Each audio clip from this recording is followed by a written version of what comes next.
Assalamualaikum warahmatullahi wabarakatuh. Madayaw, umayong adlaw kaninyong tanan. Magandang araw sa inyong lahat. I joined the Philippine National Police Academy and the family and friends of the PNPA Sinaglawin class of 2025.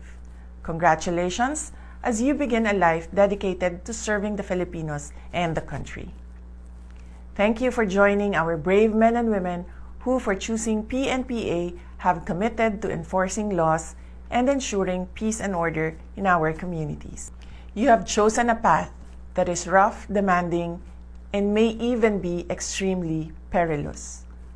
But this is the right path for you to meaningfully serve the country and demonstrate a sense of patriotism that is profoundly rooted on what is right for the Filipinos and the Philippines.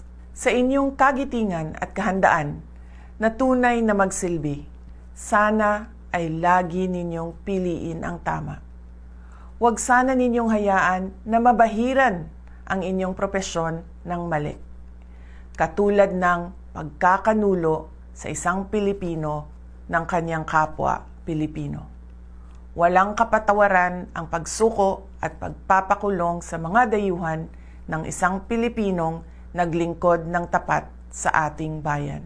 As you fly, fight and win, you will be the patriots who will stand for the truth, die for what is right, and protect the nation from the corrupt, the power-hungry, and the ones who destroy our intrinsic Filipino values of prinsipyo at integridad.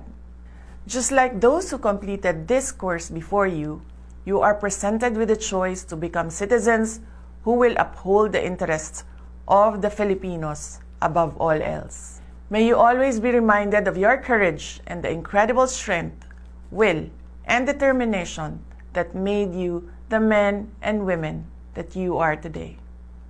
May you also be reminded that there will be no honor for those who will betray the interests of Filipinos and the country.